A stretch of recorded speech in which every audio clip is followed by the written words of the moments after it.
안녕하십니까. 신인근의 국방TV 데일리 디펜스입니다. 지금 한미 정상회담 끝났지만 사실 그 큰 성과가 없는 것이죠. 자, 이런 상황에서 북한이 이제 관심사인데 북한군이 붕괴할 것 같습니다. 북한을 지탱해왔던 바로 그 북한군이 붕괴를 할 것 같은데, 왜냐? 지휘관들이 지금 굉장히 분노해 있는 상황. 그런데 그 지휘관을 감시해야 할 정치국원들, 그 정치국원들까지도 지금 김정은이 때려잡으면서 완전히 모든 일선 부대가 김정은의 감시망 밖으로 나가게 되었습니다. 이 분노한 지휘관들 봉기할까요? 자, 이렇게 해서 김정은이가 그냥 카드 돌려막기 하듯이 하루 오늘만 살자 해가지고 아무나 때려잡다 보니까 이제 자기 주변에 자기에게 보고할 아무런 보고자도 없어지는 이런 상황까지 가고 있습니다. 보겠습니다. 자, 한미정상회담 겨냥해서 1호 전투근무태세를 발령했죠. 아직도 유지되고 있는데 이미 아시겠지만은 한 번 더 보겠습니다. 지난 10일 오후 5시 6회공 전략군 군단사령부 지휘부들이 12일 0시부터 15일간 특별 경비 근무 기간을 선포하고 1호 전투근무태세를 발령한다는 총참모부의 지시가 하달되었다. 총참모부는 남조선 괴뢰도당 최고수장이 새로 선거된 미국 대통령과 만나 어떤 모략을 할지 모르니 그에 대비해야 한다면서 이번 지시가 적들의 준동과 반공화국 압살 책동을 단호히 짚부수고 있을 수 있는 모든 일에 대처하기 위한 상응 조치라는 데 의의를 둔다 라고 밝혔다. 자, 그래서 정상회담 결과에 대한 압박, 자, 니들 똑바로 이야기 안 하면 우리 그냥 미사일 쏠 거야, 괴롭힐 거야, 나쁜 일을 할 거야, 이제 이런 그 의미를 보여주었죠. 그럼 이 1호 전투 근무태세가 뭐냐? 북한판 화스트 페이스. 이게 우리로 치면 데프콘 2입니다. 우리는 그동안 데프콘 2가 1994년 김일성이 죽었을 때 그때 이제 전쟁을 할 뻔했죠. 그래서 그때 데프콘 2 발령됐고 그때 당시 군에 복무하던 모든 사람들에게, 군인들에게 실탄 지급하고 전부 영병장에 집결했었던 적이 있습니다. 이 다음에 이제 바로 그 단계가 데프콘 1 전쟁하는 것이죠. 그래서 북한도 지금 데프콘 2를 발령한 겁니다. 아니 지금 이 상황에서 왜 데프콘 2를 하냐? 자, 그러면 데프콘 2 1호 전투 근무태세가 뭐냐? 2013년 3차 핵실험 직후에 북한이 핵전쟁 불사와 정전협정 백지화 등을 협박하면서 처음 공개했던 용어입니다. 모든 병력에 실탄과 유류, 전시 보급품이 지급되고 철모와 단독 군장을 착용한 상태에서 근무하며 모든 전투용 차량과 함정에는 탄약과 유류가 완충된 상태를 유지해 명령이 하달되면 즉시 전쟁을 수행할 수 있도록 준비하는 최고 수준의 대비태세입니다. 자, 이런 와중에서 그러면 뭔가 북한의 특이한 동향이 있을 수 있겠죠. 이런 1호 전투근무태세, 그러니까 데프콘 2를 발령해놓고 그냥 가만히 탄창만 나눠주고 일단 네모반에 대기해, 이건 아니겠죠. 그래서 뭔가 특별한 움직임이 지금 계속 있는 것 같습니다. 자, RC-135W 리벳 조인트죠. 그리고 RC-135U 컨베센트입니다. 특히 컨베센트 정찰기는 미국에 2대밖에 없어서 대통령, 합참의장, 국방장관 이 최고 수뇌부들에게 직보하는 바로 그 정찰기입니다. 그런데 이 RC-135U와 RC-135W가 동시에 투입되었어요. 이거 굉장히 이례적인데 그 하는 일이 거의 비슷하기 때문에 보고 라인이 달라서 그렇지 어쨌든 하는 능력이 비슷하기 때문에 주로 교대를 해서 한 대씩 와가지고 이렇게 감청하고 감시하고 돌아가고 또 다음 비행기가 오고 이런 식으로 하는데, 지금 보니까 RC-135W 리벳 조인트가 서해 쪽에, 그리고 컨베센트는 동해 쪽에 동시에 정찰을 하는 겁니다. 이게 지금 며칠 새 이어지고 있는 상황인데, 자, 제가 확인한 것은 5월 17일이지만 이 이후로 계속 이렇게 미국이 공개는 안 했지만 이어지고 있을 거 아니겠습니까? 그러면은 동해에서 서해에서 각각 미사일 발사 움직임이나 도발 움직임이나 아니면 특별한 기동 이런 것들이 있을 수 있다. 그래서 곧 어디에서 지금 뭔가 북한의 도발이 있을지 모른다라는 겁니다.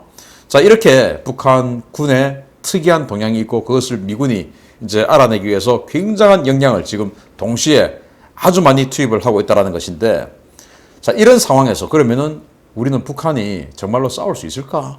라는 의문을 제기합니다. 자, 여기 보면 일당백 이래가지고 총 들고 으쌰 하고 있는 사진, 북한군 사진 우리가 많이 볼 수 있는데 과연 이들이 전쟁이 발생해도 이렇게 고함을 지르면서 정말 으쌰으쌰 할 수 있을 거냐. 이 전쟁, 전투력, 사기 이런 것들은 충성심에서 나옵니다. 그렇지 않습니까? 그래서 우리는 항상 충성을 강조하죠. 그래서 육군의 경례 구호도 충성 아닙니까? 충성심에서 사기와 전투력이 나오는 것입니다. 과연 그들은 싸울 수 있을까? 자, 이런 상황에서 북한군을 지탱하는 식단입니다. 군인도 사람이니까 먹어야 되죠. 그런데 과연 북한군은 정말 충성심이 나올 수 있을 만큼 식단을 제공받고 있을 것인가? 물론 뭐 우리도 최근에 코로나19 관련해서 휴가 나왔던 장병들이 복귀했을 때 지금 분리해서 한 14일 동안 있다가 다시 자대로 복귀를 하는데 그 분리하는 공간에 격리하는 공간에 정말 말도 안 되는 그런 급식이 제공되고 있는 상황이 사진에 찍혀서 여러 군데서 나왔는데 그건 그들에게 야 니들은 격리하고 있으니까 니들은 뭐 안 먹어도 돼 이게 아니고 그 해당 부대장이 제대로 관리 감독 안 한 그 부대장의 책임입니다. 나라에서는 다 똑바로 줍니다. 특히 이 그 부식비가 3,000원이 넘기 때문에 이 3,000원 고등학교 부식비보다 더 높아요. 그러면 아니 뭐 군인이 고등학교 급식만큼 먹어도 되냐? 아닙니다. 고등학교 급식은 거기에 들어간 인건비도 있어요. 식사를 만드는 아주머니들, 영양사 모든 인건비가 다 들어있죠. 그리고 전기세도 들어갑니다. 이런 것들 다 포함해서 마진 다 포함해서 3,000원 가량인데 이 군부대는 인건비 없죠. 전기세 없죠. 물세 없죠. 아무것도 없죠. 오직 제로비예요. 그러니까 당연히 급식의 질이 학교에서 주는 학식하고는 차원이 다릅니다. 그런데도 일부 부대장의 안일함과 또는 나쁜 그런 행동 때문에 그렇게 급식이 나간 거 그거는 순수하게 부대 책임이에요. 관리감독 책임이에요. 자, 그러면 북한은 어떠냐? 자, 김정은이가 이제 현장 방문합니다. 대외 선전물이죠. 와, 이게 무슨 뭐 우리 제사 음식처럼 정말 쌓아놓고 또 고기, 또 고구마 썰은 거, 김치, 야채, 야 이런 거 어마어마하게 쌓아놓고 저희 부대는 이렇게 줍니다 하고는 이제 최고사령관에게 보고하고 있는 군인이 있는데 정말로 이렇게 줄까요? 2014년도에 김정은이가 군부대 하나를 현장 지도했습니다. 그때 식사를 하고 있는 이 식사 장소를 옆에서 이제 지나가고 있는데 그때 카메라에 비춰졌던 식사하고 있는 모습입니다. 자, 보십시오. 이겁니다. 이게 강낭밥이란 건데 쌀이 없으니까 강냉이, 옥수수, 알갱이를 이제 빻아가지고 그 전체를 갖다가 밥을 해 먹을 수 없으니까 빻아가지고 조그맣게 만들어서 그걸 밥처럼 만듭니다. 그것도 그냥 하지 않고 그냥 꾹꾹 눌러주지 않고 완전히 주걱으로 휘저어가지고 부피를 조금 부풀려서 그래서 대충 담아줍니다. 그걸 그냥 된장에 비벼 먹는 겁니다. 또 앞에 있는 이 반찬은 뭐냐? 그냥 된장에 비벼놓은 야채입니다. 그런데 된장에 비벼놓은 야채를 먹는 이 부대는 정말 초 A급 부대입니다. 실제 북한의 많은 군부대는 염장무 삼형제라는 걸 먹습니다. 반찬으로. 무예요, 무. 무를 깍둑 썰기하고 채 썰기하고 슬라이스 썰기합니다. 그렇게 해서 각각 그냥 소금에만 그냥 절여서 줍니다. 그냥 아무것도 없이 소금만 그냥 뿌려가지고 무를 깍둑 썰기, 채 썰기, 슬라이스 썰기 이렇게 해서 야 일식 삼찬이잖아 먹어 주니까 그래서 이 북한군 여군이라든지 보면 좀 얼굴이 좀 통통하지 않습니까? 그게 왜 그렇게 통통하냐? 소금을 많이 먹어서 부은 겁니다. 그럼 벌겋죠. 부은 겁니다. 그래서 이런 식으로 주니까 무슨 충성심이 생기겠냐? 그런데 최근에는 그마저도 못 주고 있는 겁니다. 그래서 김정은이가 보니까 야 군인들 이래야 싸우겠냐? 무슨 영양실조가 이렇게 많아? 이런 고민을 하게 됩니다. 뭐 김정은도 고민 좀 하는 겁니다. 자, 그래서 야 얘들 이래가지고 안 되겠다. 보양소 만들어. 우리 몸 안 좋으면 보양 먹지 않습니까? 그래서 영양을 보충하는 보양소라는 걸 만들어. 이게 이제 1990년대 고난의 행군 시기 때 김정일이가 만든 거예요. 그때는 이제 영양회복중대라는 부대를 각 단위 부대별로 만들어서 이 훈련을 해보니까 뭐 행군하고 이거 못 따라오는 군인들이 워낙 많은 겁니다. 영양실조가 걸렸으니까. 그래서 영양실조 걸린 애들 자 추려가지고 영양회복중대 저기 보내서 다시 좀 고기 좀 먹여가지고 이 살 좀 찌워서 내보내. 영양회복중대가 있었는데 그게 이제 없어졌다가 다시 김정은이가 보양소 영양회복 중대를 만들어라. 부대를 만들어라. 이렇게 조치가 된 거예요. 문제는 그런데 정말 뭐 여기까지는 그래 최고 지도자가 야 뭐 군대 좀 생각하구나 할 수 있는데 내용을 보면 황당합니다. 자, 김정은 무력 총사령관 명의로 전군의 군단과 사령부 지휘부를 거점으로 하는 보양소 설치에 관한 지시가 하달되었다. 영양실조 판정 군인들이 입소하는 등 관련 실무 작업이 한창 진행 중이다. 이는 국방성, 후방국과 군의국이 협동하에 작성한 1기 전투정치훈련 기간 중에 전군의 부대별 영양실조 실태 보고서에서 출발했다. 당시 영양 상태가 심각해서 훈련 누락 인원수가 적지 않았다는 점을 지적하면서 이를 극복하는 방안으로 보양소 개설을 제의했다. 아니, 동계훈련 해보니까 너무 예례자가 많은 겁니다. 왜 예례했어? 영양실조 걸려서 걷지를 못합니다. 그래? 큰일 났네? 야, 보양소 설치해. 이제 이렇게 되는데 문제는 여기까지는 좋은데 문제는 그 보양소에 들어가는 음식물, 그 고기 이런 건 셀프다 이겁니다. 자, 고난의 행군 때보다 더 심각한 상황이죠. 김정은은 이제 반란 유발자 아니냐라고 싶을 정도인데 이 셀프도 김정은이가 자기가 건드리면 안 되는 사람들을 시켜서 셀프를 시킨 겁니다. 보양소장은 각 부대 정치위원들이 맡았다. 이는 인민군대가 잘 먹어야 나라를 지킬 수 있다. 군단 사령부, 지휘별로 당위원회, 정치부들이 이를 책임지고 퇴치해야 한다는 김 총사령관 말씀 때문이다. 당연히 먹는 문제 해결도 정치위원들의 부담이 됐다. 이에 따라 집에서 기르는 토끼, 돼지, 염소, 닭 등을 정치부 가족들이 돌아가면서 공급하고 있다고 한다. 최근 들어 곳곳에서 강조되고 있는 북한식 자급자족 형태가 군대에서도 나타나고 있는 것이다. 또한 퇴치 후에도 구분대 정치부들이 책임지고 이들의 군 복무 생활까지 돌봐줘야 한다는 게 이번 방침의 핵심이라고 소식통은 설명했다. 이에 현지 군인가족 속에서는 영양실조 퇴치 사업은 결국 우리에게 다 떠맡긴 것이나 다름없다. 장사도 못하게 하면서 키운 집짐승을 못 팔고 보양사업에 바치라면 어쩌라는 건가? 라는 불만의 목소리도 나온다. 이를 예상했는지 군 당국은 압박 강화 수법도 잊지 않았다. 총정치국이 올해 10월 10일 즉 노동당 창건일을 기점으로 전군의 부대 내 영양실조 군인 퇴치 사업 총화 즉 평가를 진행해서 등수를 매기겠다고 못 박았으며 일부 부대에서는 이미 처벌까지 진행 중이다.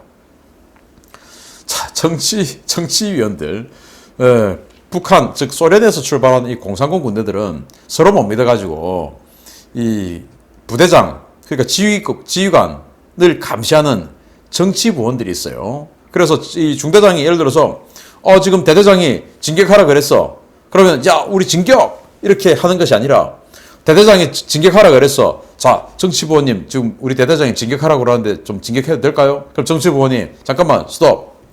대대 정치위원한테 물어봅니다. 중대 정치위원이 지금 우리 지금 중대장이 진격하려고 하는데 해도 됩니까? 대대 정치위원이 내가 받은 지시와 똑같아. 그래 해. 그러면 이제 진격하는 겁니다. 이런 식으로 부대 지휘관의 모든 행동을 감시하고 통제하는 게 정치부원이에요. 그래서 북한은 총참모부가 있고 총정치국이 있죠. 그래서 총참모부보다 총정치국이 더 위에 있죠. 이런 건데 즉 이 북한 인민군 전체를 통제하는 기관이에요. 쿠데타를 못하게 통제하는 기관인데 그런데 최근에 이제 군부대에게 배급을 주지 못하고 알아서 먹고 살아라 라고 하니까 지휘관들이 엄청 힘들겠죠. 그런데 그 지휘관들이 충성심이 사라지는데 과거 성군정치 때에는 그래도 그 군대 지휘관들에게 또는 최고 지휘부들에게는 많은 이권을 줬습니다. 자기 부대가 주둔하고 있는 지역에서 트럭을 갖고 그걸 가지고 화물 운송업도 하고 돈을 벌기도 하고 또 거기에 있는 광산 이런 것들을 개발해서 그 판권을 가지기도 하고 이런 식으로 했는데 지금 다 뺏어버렸죠. 또 광산에 있다 하더라도 지금 뭐 북한산 광물 팔 수도 없죠. 이러니까 각 군부대가 쫄쫄쫄쫄 굶고 있고 지휘관들의 충성심이 낮아지고 있는데 그마저 이제 그걸 감시해야 될 정치국원들에게 이걸 시킨 겁니다. 네가 맡은 부대에 영양실조자 없게 만들어. 네가 보양소 책임지고 운영해. 그러면은 예를 들어서 사단 정치부원 같으면은 그 휘하에 이제 완전히 뭐 연대 또 대대 쫙 내려간 정치부원들이 있어요. 전부 다 불러 모아서 야 니들 집에서 지금 키우고 있는 거 돼지 닭 가축들 다 갖고 와. 왜? 평가한다니까. 10월 10일 날 평가해가지고 등수 낮으면은 노동경화소에 보낸다고 하니까 강제 수용소에 보내버리니까 큰일 났지 않습니까? 니들 집에서 나 키우는 거 전부 다 뭐 있는지 다 보고해. 그거 거짓 보고인지 다 확인할 거야. 그리고 그 보고한 거 전부 제출해. 먹여야 돼. 이런 상황이 된 겁니다. 그러면 도대체 누가 김정은에게 충성을 할까요? 황당한 일을 지금 벌이고 있는 겁니다. 오늘 군인들이 이렇게 힘이 없으니까 오늘 하루만 넘기자. 그러면 내일 나에게 충성을 바치는 이 나의 정말 수족이 되어서 감시해야 할 이 감시자들이 사라지면 자기는 아무것도 없는 것이죠. 정보가 사라지면 권력이 사라지는 겁니다. 자, 쥐어 짜낼 물자도 이제 바닥났습니다. 체제를 지킬 선군 정치도 불가능하죠. 선군 정치. 많이 들어보셨을 거예요. 먼저 선, 그리고 군대 군 해서 군인이 먼저다. 그 정치, 군인이 먼저인 정치 체계가 선군 정치죠. 그래서 고난의 행군 시기를 극복하기 위해 무력을 다루는 군에 모든 국가 자원을 집중하고 군을 내세워 국정을 운영하는 통치 방식이었습니다. 김일성의 주체 사상에 견줄 만한 김정일의 정치 사상으로 선전되었으나 경제난 속에서 군을 달래고 이반을 막기 위한 고육지책에 가까웠다는 평가가 지배적입니다. 자, 그런데 이 고난의 행군 시기는 식량도 없고 지금 미국이 제재하고 하니까 큰일 났구나. 그런데 민간은 그래 내 편 진짜 일단 이 무력을 가지고 있는 군인 얘들이라도 내 편을 만들어야 되겠다. 그래서 이제 김정일이가 이 선군 정치 그래서 모든 권한을 군인들에게 준 거예요. 그래서 해군 1함대 동해함대 사령부는 동해함대에 있는 이 어업권 팔아먹고 서해함대 사령부는 서해 지역에 있는 이 어업권 팔아먹고 그렇게 해서 돈 버는 겁니다. 자기 군단, 자기 사단 내에 있는 광산 또 특용작물 전부 다 자기가 관리해서 돈 버는 겁니다. 선군 정치니까. 그래서 군인이 최고였죠. 그렇게 이권을 나눠줬지만 지금은 나눠줄 이권도 없습니다. 그리고는 그 군인을 지휘관을 감시해야 할 정치부원들에게 지금 어마어마한 책임을 떠맡기고 10월 10일 날 평가해서 처벌하겠다고 합니다. 이제 끝난 겁니다. 그래서 정말 성큼 다가오는 체제 붕괴입니다. 이제 방아쇠만 당기면 되는데요. 2017년도에 폼페이오 당시 미 국무장관이 이 태영호 공사가 지금 이제 국회의원인데 탈북했을 때 망명했죠. 물어봤습니다. 지금 이 북한 상황에서 쿠데타가 가능한가? 라는 질문을 당시 태영호 공사에게 했답니다. 그때 태영호 공사의 대답은 내가 나올 때 기점에 이미 여건은 조성되어 있다. 즉 방아쇠만 당기면 된다는 겁니다. 죄송합니다. 폼페이오 당시 국무부 장관이 아니고 CIA 국장이었습니다. 그래서 지금 이 CIA들이 굉장히 많이 이 한반도 주변에 왔다 갔다 하죠. 그래서 정말 이 북한 지역에 뭔가 의미 있는 일이 진행되고 있는 것이 아니냐. 그래서 제가 며칠 전에 북한 지역 특히 평양에 도저히 개인으로서는 할 수 없는 어마어마한 분량의 삐라가 뿌려졌다. 김정은을 위해 일하지 말고 나를 위해 일하자. 김정은 나쁜 놈. 김여정은 악녀. 이런 삐라가 뿌려졌다. 그것도 북한 내부에서. 이게 다 지금 미국이 북한에 대한 작업을 하고 있는 것이 아니냐라는 증거 정황이죠.